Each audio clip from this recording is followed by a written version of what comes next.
I got a Sony DCR TRV720 shipped in for service. Complaint was it has a problem with the picture. Upon initial inspection, this thing seemed to be playing fine. I was able to play a high 8, a regular 8, and a digital 8 tape on it. It wasn't until I connected it to the computer that problems were apparent. So I tore it down to do an inspection, and guess what I found? You got it, water damage. Wonder if I can get this one going. I have here a Sony. This is a DCR TRV720. This is a digital 8 camcorder, and this one has capabilities to playback analog high 8. This one was sent in from a viewer, and he says it has some playback problems. So first things first, I'm going to take off the strap, just because the strap always gets in the way when you're trying to service anything. Put this back in the box so I don't lose it. He sent me the adapter and some batteries and stuff, but didn't send me the dongle cable, so I had to raid my own so that I can play it back on a monitor.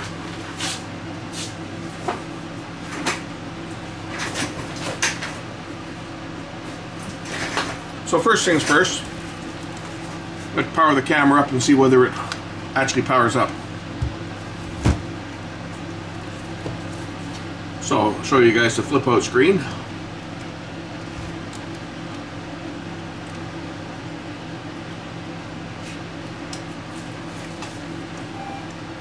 And it beeped, that's a good sign.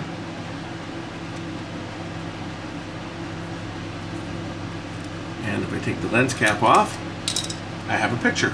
So that's good, that part works. Let's plug it into the monitor, see if I've got a picture on my large monitor, which I do. Excellent. So the camera section appears to work. Let's go over to the VCR portion. And turn it on. I think it's on now. Okay, I got an analog tape here. We'll try an analog tape playback first. See if it'll play back in analog tape. I do have some digital 8 tapes I can play on it as well, as I've got a lot of stuff I recorded in digital 8 over the years. I used to use digital 8 as a production format. Not so much to shoot with. When I was still shooting on high 8, I started editing when I was using the nonlinear editor. I started sending out to digital 8 camera, or actually digital 8 Walkman, because it had 2 speeds, so that I could make my master copy on basically on DV. I would digitize it on this, and so I used the format for a long time. So this should switch over to, and it's playing. Well, this appears to be working. It's playing this tape fine.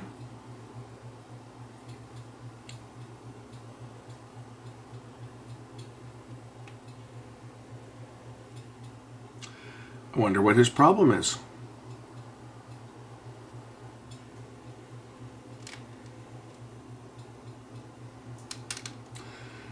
Well, it's playing a regular 8mm tape.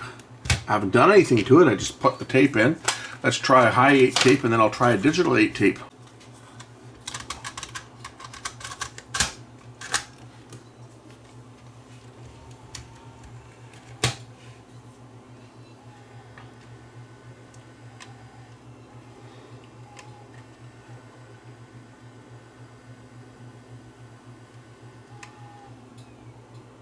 Switching over to high 8.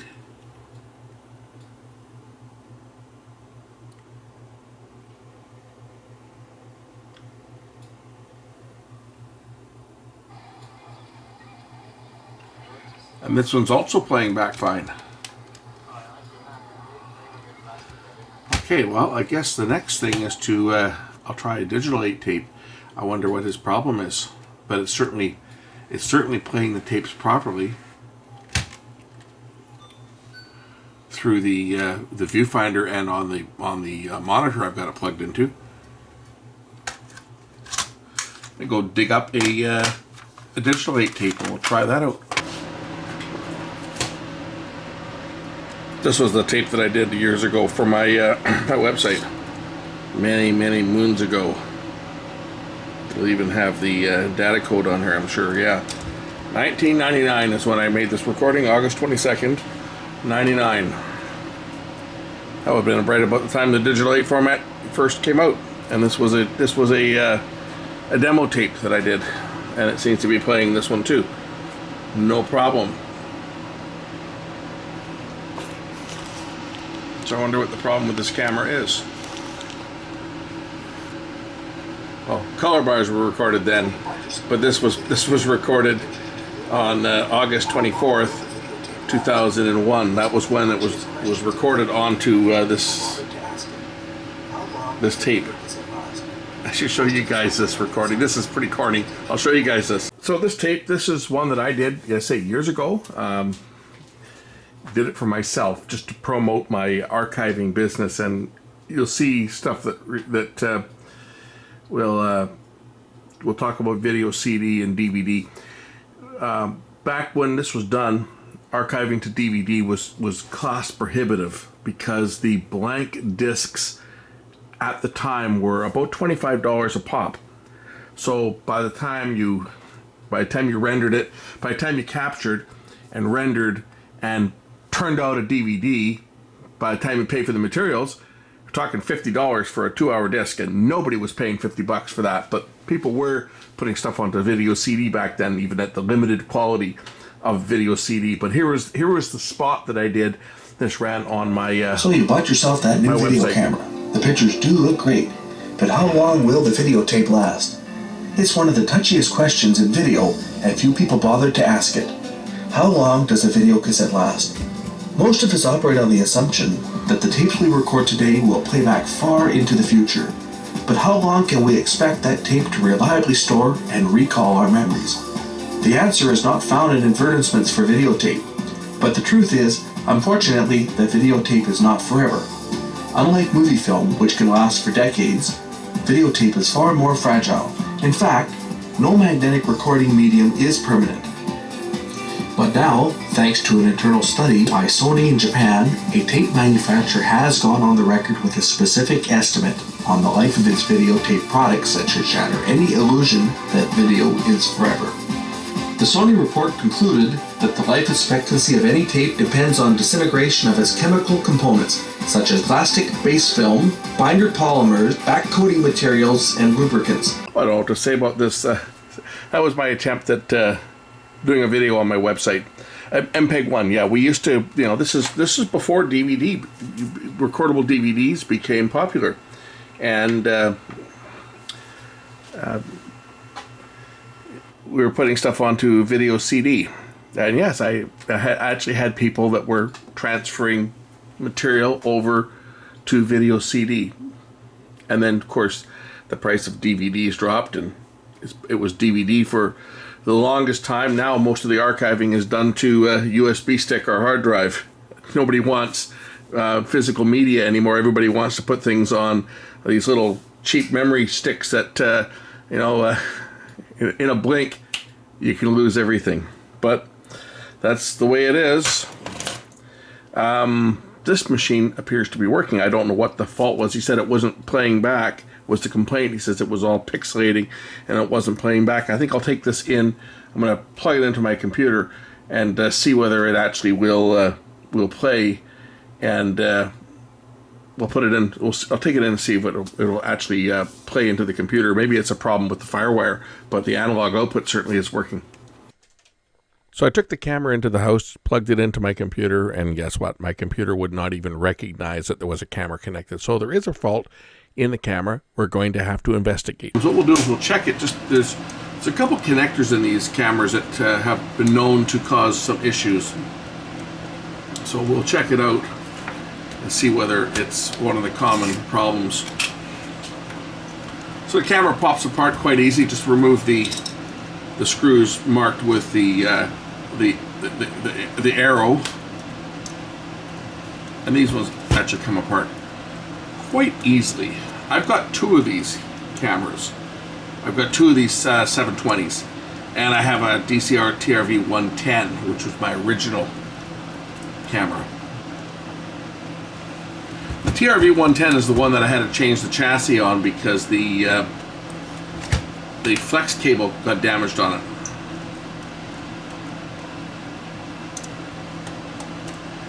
I gutted a regular 8mm camera chassis to put it onto my TRV110.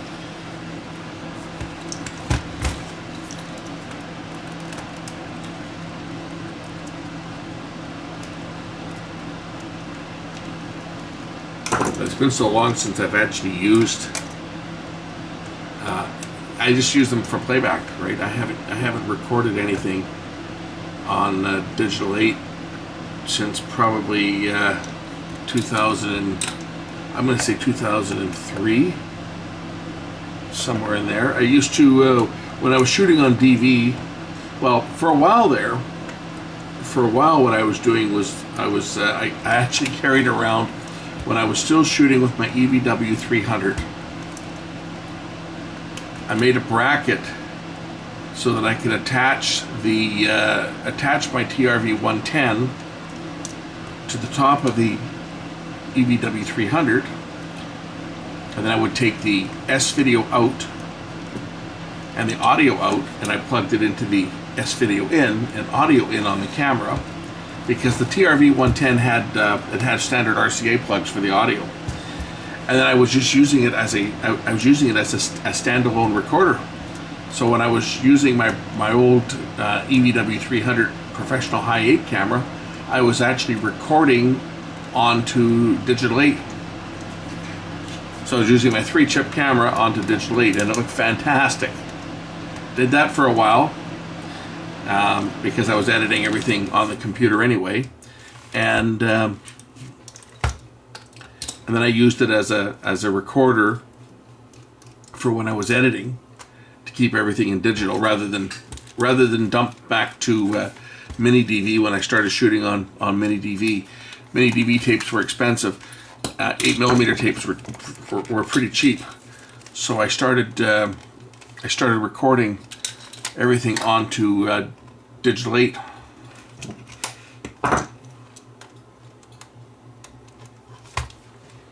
So my old TRV110, as far as the camera goes, probably has maybe 50 hours of use, if that. But as a recorder, it had hundreds and hundreds of hours. I just used to use it as the recorder.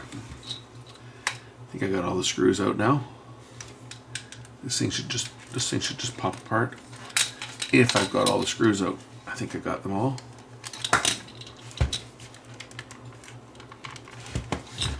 Or am I missing one?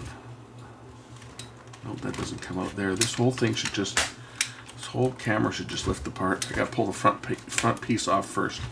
The nose has got to come off first.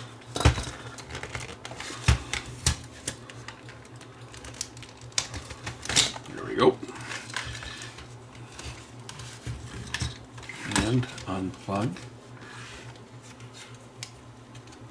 the flex cable without damaging it. And now the camera itself should break in two. Well, not break in two, but you know what I mean. It should pop apart.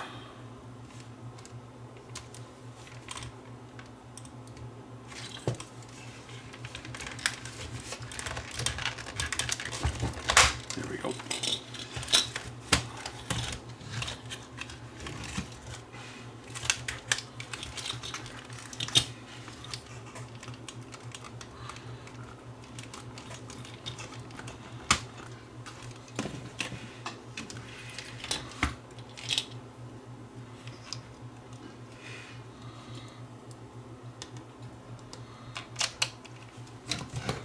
Oh, look, it's got a couple of those caps that causes trouble.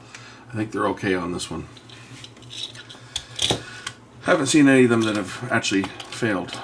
Okay, then that cover comes off, and unplug that, and unplug the power supply, or the battery, I should say. I guess, is it the power supply? No, it is the power supply.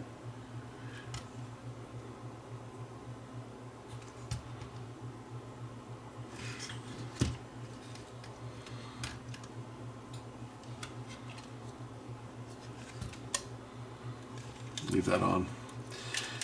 What I'm looking for is I just want to check the seating of these plugs.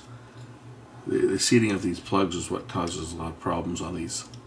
That screw is kind of loose.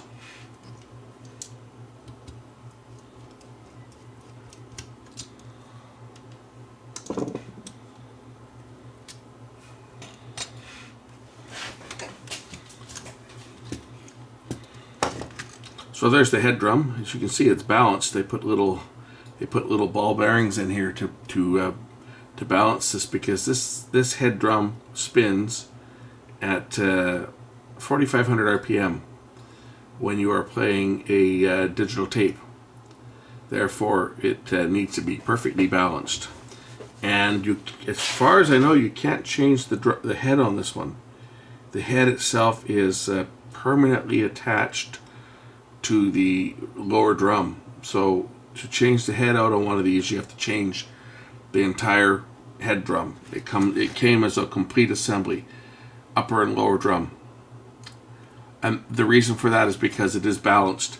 And there's another one of these plastic discs with the little ball bearings on the bottom side as well, so that it's balanced top and bottom, because otherwise vibration would be problematic. 3 heads, as you can see if we zoom the camera in.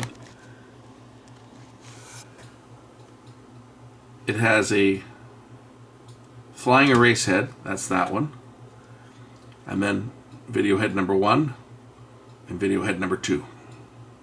Flying erase clears off one track at a time, and then the other 2 heads record it.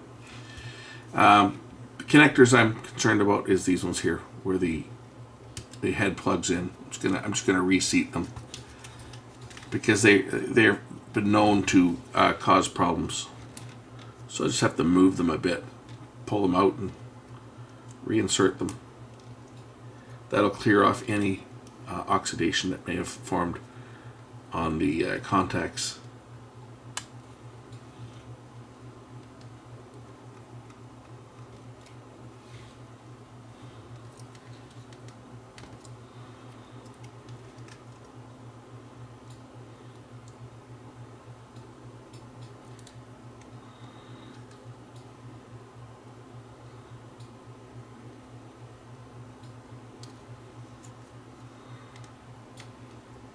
Hey, what's that Hitachi chip doing in there?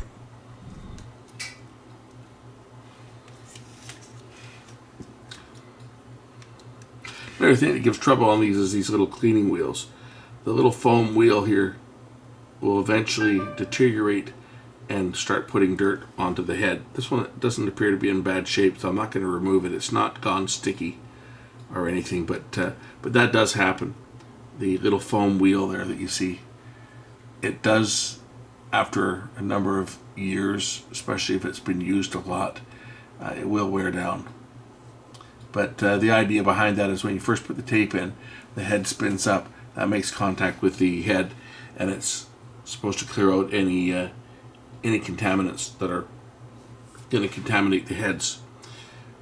Auto head cleaning wheel, as they call it. One of the bigger problems with this type of design was this flex cable over here, where where the latch is on the camera. It's on this side. There's a little latch that you can't open it because the compartment is down, but it's what holds this closed. And the little latch itself had, from the factory, there was a sharp edge on the metal, and it was protruding, and it would scratch the flex cable. And eventually, when it scratched it, it would sever the trace that the rotation sensor on the bottom of the tape hub provides a signal to tell the microprocessor that the hub is turning. And it would cut that, and then your symptom was you'd press record or press play, and it would play for 5 seconds and then stop and give you an error. And all you could do is eject the tape. And the only way to fix it is to change this whole chassis. This chassis that slides up and down has this part attached to it, and you can't buy the ribbon cable. They did not make this available as a separate service part. You had to replace the whole chassis. So I've reseated all of these connectors. Make sure that one's pushed in all the way. I'm going to just reassemble this thing now.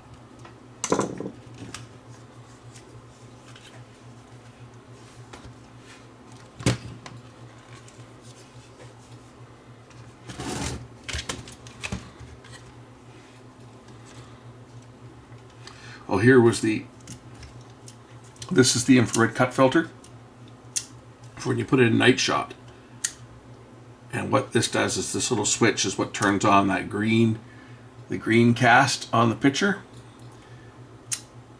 And the lever here moves the infrared cut filter out from the lens so that the full spectrum infrared light can make it to the CCD, which is back here. The thing is, the earlier camcorders, all you had to do was remove this switch. And then you could put one of those Kea infrared filters on it and flip it to night shot, and it would give you a black and white. Well, it wouldn't give you the green because it wouldn't turn on the green cast, but you could record outside with the infrared filter on, and you could then get all the let's just say the special features that those infrared pass filters would give you. Okay, I'm sure I don't even want to go there because if I talk about this, I'll get demonetized because I did a demo of that. I did a demo of that filter, and it was not suitable for advertisers, and I got demonetized. But look up the Kea Optics filter if you want to know what it does. But it allows the infrared light that you can't see with your eye to pass, and the camera can pick it up, and it can, let's just say, it can see more than the human eye can see. I'll leave it at that. Okay. I won't go into any more detail because if I say anything more, I'll get demonetized. But the modification to make the camera, people would take the camera and they'd kind of put it halfway, put the switch halfway, like that, and it would work. If you flipped it all the way, it turned on the green cast, first of all, to the picture, but this also turned off the iris control and opened the iris up wide, which would cause the picture to blow out and you'd get no exposure. So everything was all whited out. By taking out that switch, you still had, as far as the camera was concerned, it was still in full regular mode. It wasn't in night shot, but the infrared cut filter was removed. And then the camera would work perfect with the infrared pass filter outside, and you got a black and white picture. Of course, they fixed that in later models.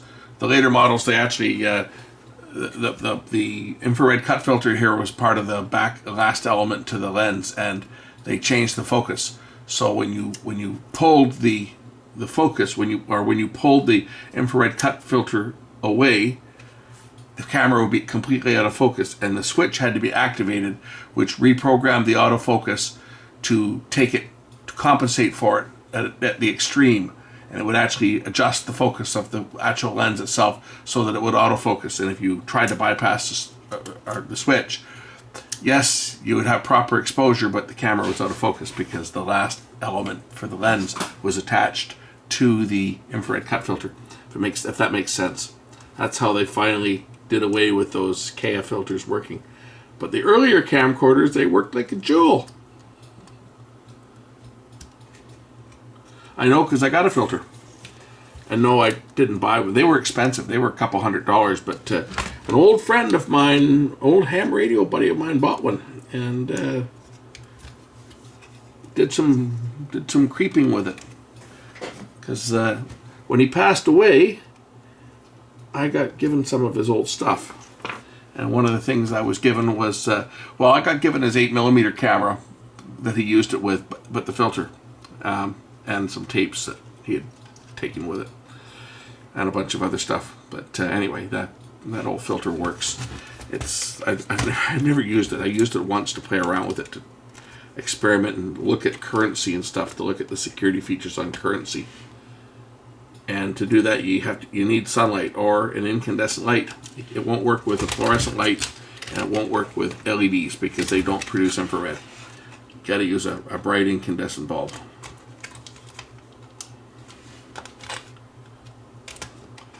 Often wondered if they still make those filters.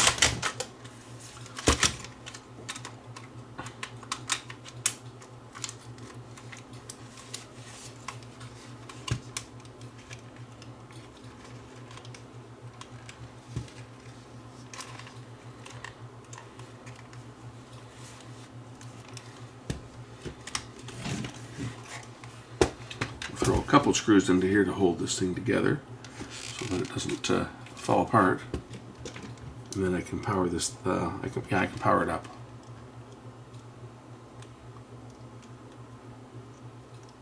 You gotta put this side, the other side on though, because the switch plugs in to this.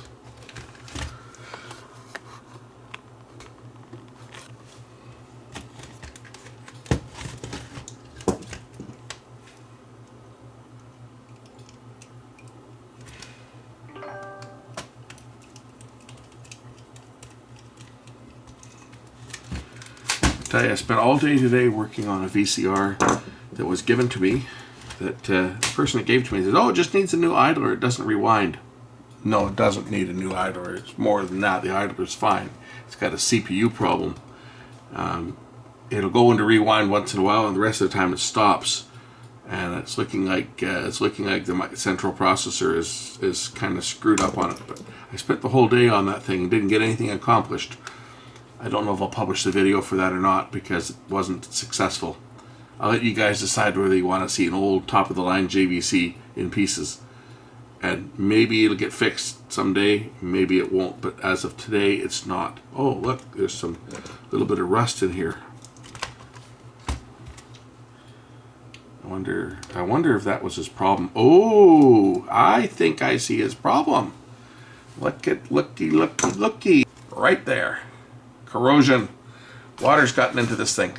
I bet you, that's where the problem was.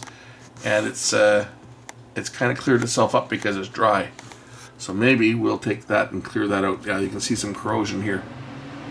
I'm sure that's where the problem was, right here on this board here. So let's pop this board out and see if I can clean up that connector a bit.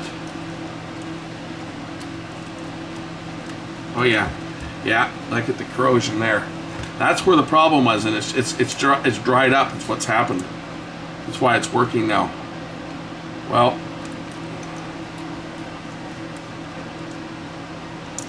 see, it's always worth tearing these things down to see what the problem was, because sometimes you get lucky, and just doing an inspection, you can find out where the fault was. But now we know what his problem was. His problem has been corrosion into that plug, and hopefully I'll be able to clean that out. I'll use some isopropyl alcohol, and we'll try cleaning that board off.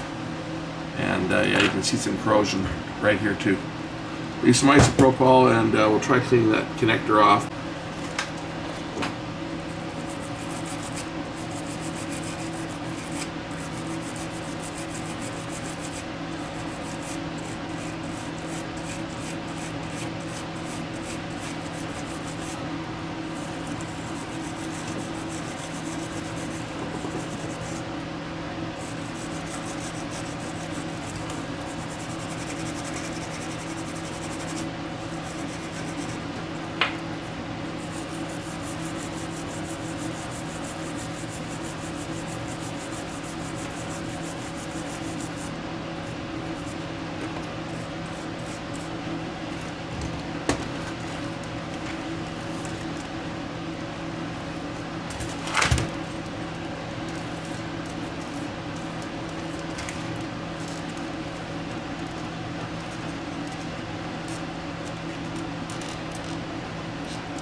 Makes me nervous whenever I see these ribbon connectors that are damaged like this, because they're so fragile, and getting one would be impossible. So I hope it's savable.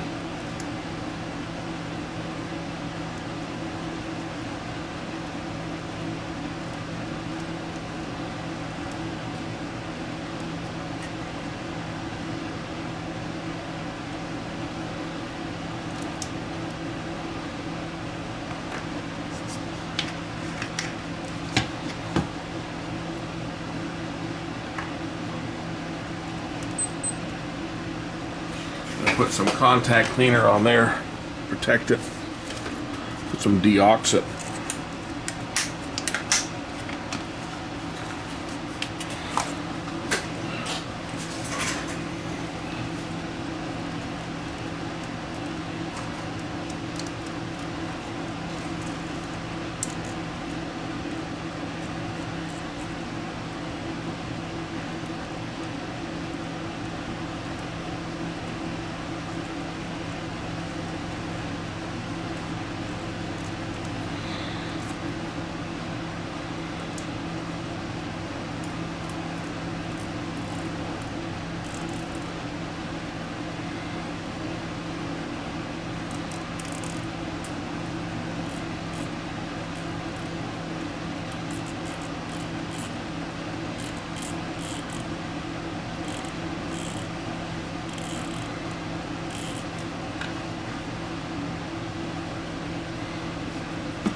Looks like salt water, the way it's corroded like this. Looks like salt water's got into it, so hopefully it's going to work. But with that trace like that, it's like I couldn't guarantee that this thing's going to do anything. It was just the luck of the draw that it was working there for a bit.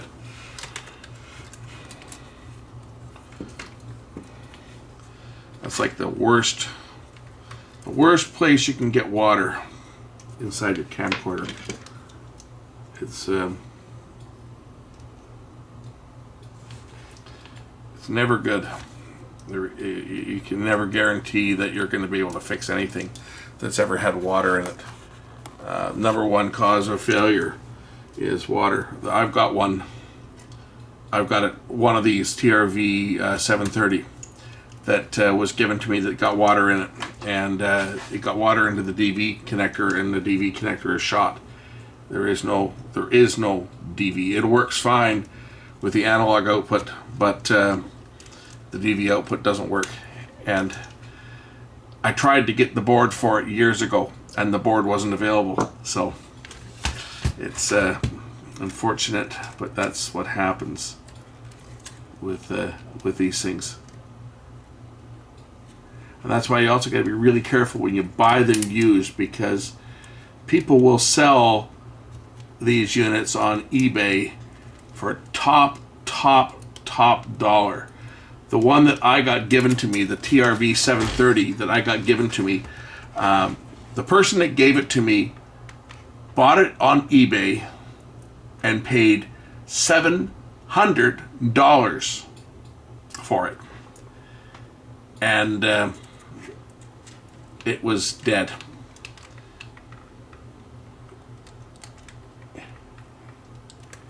And when I got it going, it was a fuse popped in the back of it. There's a video on my channel when I fixed it. There was a fuse popped in the back, which I fixed, but the DV output doesn't work. So the guy gave it to me. The person that bought it, they gave it to me. They said, like, if you can transfer my tapes over for me, you can have it. So I transferred their tapes and gave me the camera. Okay, hopefully that's going to work. Not holding my breath.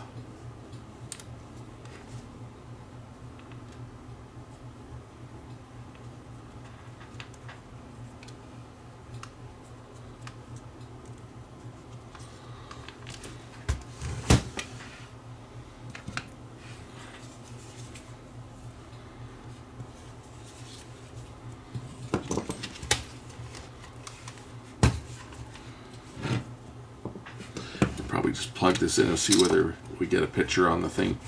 First of all, see if we get any output on the monitor.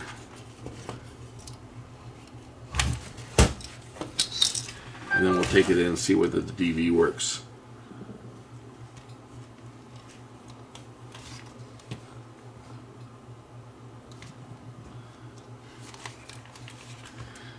Is there another screw? Oh yeah, there was. One more screw back here.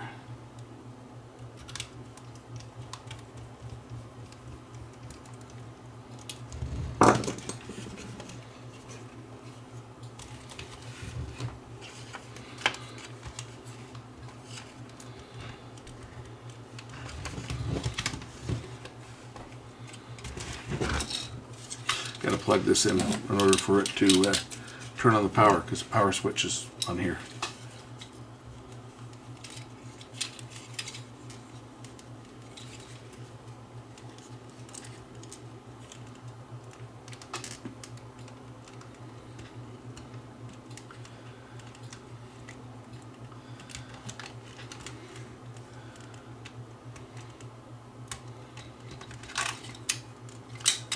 And the guy that gave me the one I've got, as I say, he paid $700 for it.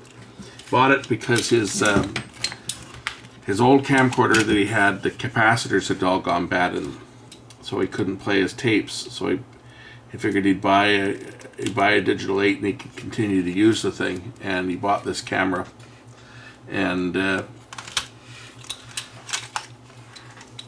didn't work.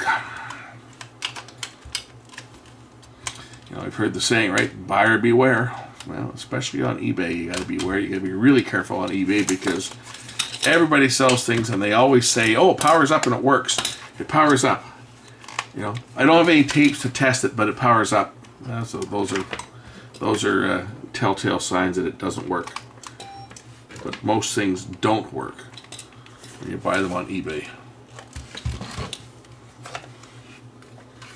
Let's see if this thing will output a picture now. Keep my fingers crossed that it's going to output a picture onto the monitor, and then I'll take it in and see if it's going to output onto the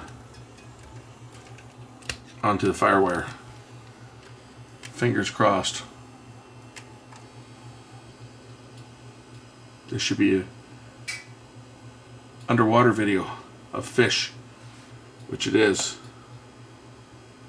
And let's plug this thing in and see whether there's a picture on the monitor. There is. Excellent. So that part's working. Hopefully the DV is going to work. Is there sound? I don't know if there's sound on this tape.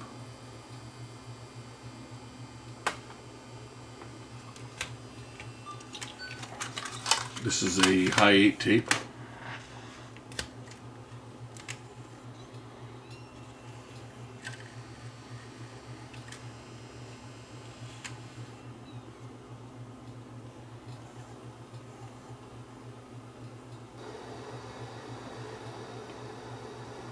That one works.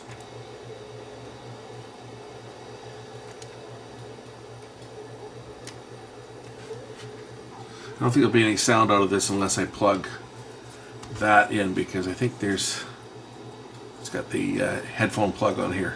So without this part plugged in, there's no sound out of the speaker. Oh, look, there's a shark. There's sharks in them there waters. Let me go grab that digital 8 tape again. Questions in video. Yes, few people bothered working to ask it.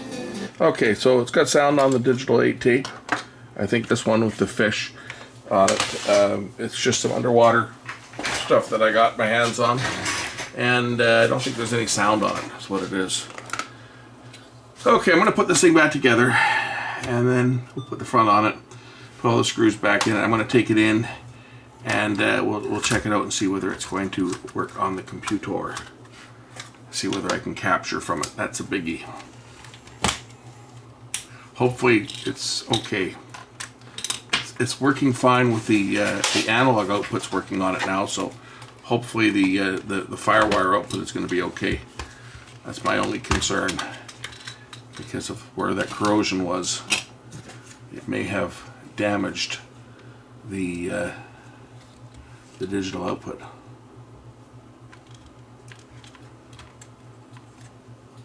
Fingers crossed it'll work. Plug that back in.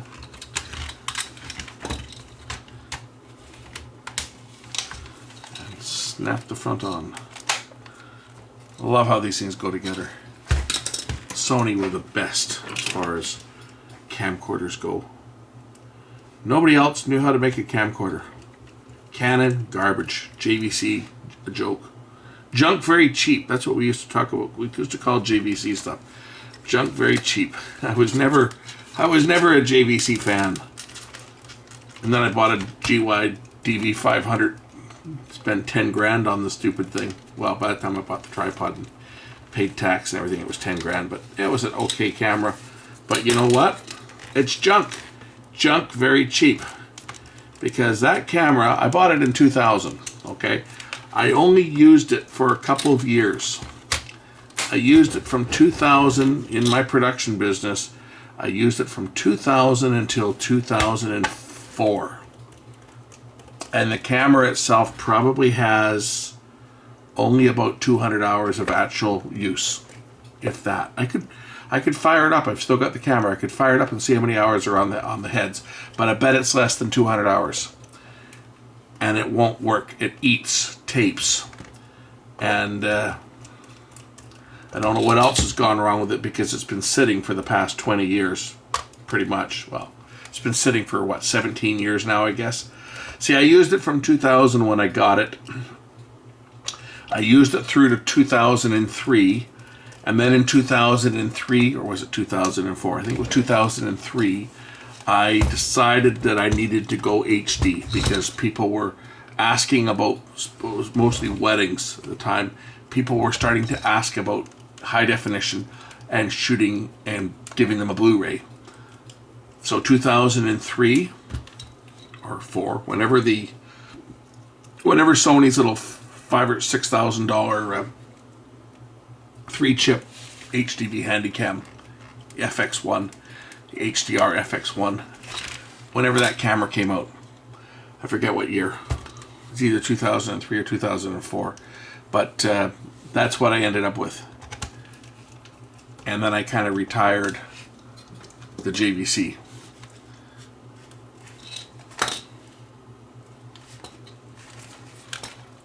So, not too happy with JVC stuff because it shouldn't have broken down like it did. I mean, it just. All right, I think I've got all the screws in here, other than the 2 for the tape compartment, which we'll put that on now. And then I'm going to take this thing in. I'm going to try it out, and I'll capture that tape life tape, and we'll take a look at the direct capture from the camera if it works. Test it out here, and I'll just plug it in one more time here, make sure everything's working now that I've got it back together, and then we'll take it inside and try it out. I'll try capturing, and if it does, you'll see the tape.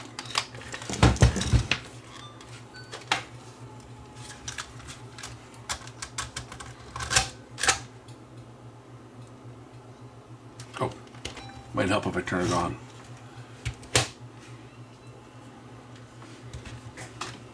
Okay, the little eyepiece works.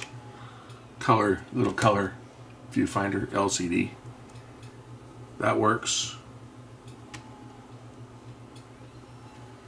And most of us operate on the assumption that the tapes we record today will play back far into the future. But how long can we expect that? And sound on here.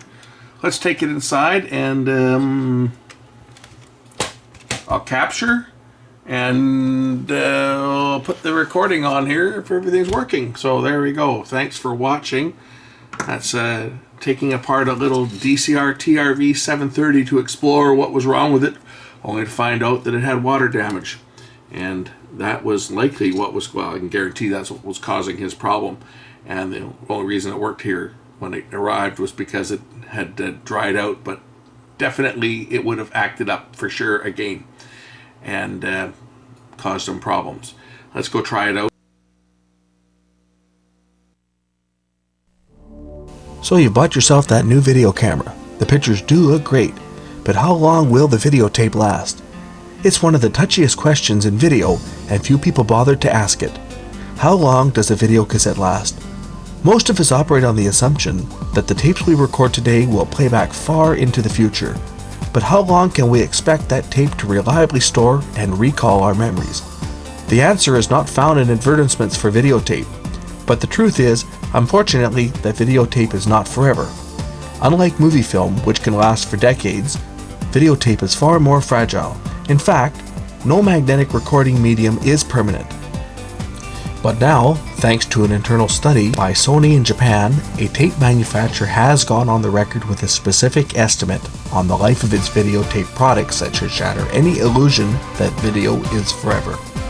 The Sony report concluded that the life expectancy of any tape depends on disintegration of its chemical components, such as plastic base film, binder polymers, backcoating materials, and lubricants. Heat and moisture accelerate the breakdown of these organic materials in all tape formulations. The tape you're looking at now is a 15-year-old Sony Betamax tape. The video on this tape, unfortunately, is now lost forever. For important, irreplaceable tapes, the ultimate in protection is to have the videotapes transferred to a DVD or a video CD. DVD archiving is available, but at a cost well above what most consumers are capable of paying. The alternative is the video CD. A video CD is a compact digital video disc that can be played back on most DVD players and all personal computers with a CD or DVD-ROM. Both Windows 95 and 98 as well as Macintosh systems support the video CD format. Video CD quality, although not as good as DVD, is slightly better than VHS and provides long-term storage with no wear and tear from repeated playbacks. The procedure to create a video CD is quite simple. First, the videotape is played back and digitized by a professional quality capture board onto the computer's hard drive. After capture, the video may be edited first or simply passed directly into the MPEG-1 encoding program. Once the video clips are encoded, they are then assembled in sequence into the VCD burning software and transferred to either a CDR or a CDRW disc. After recording, the CD is tested for compatibility on our studio DVD player. That's it. Thanks for watching. We'll catch you in the next one. Bye.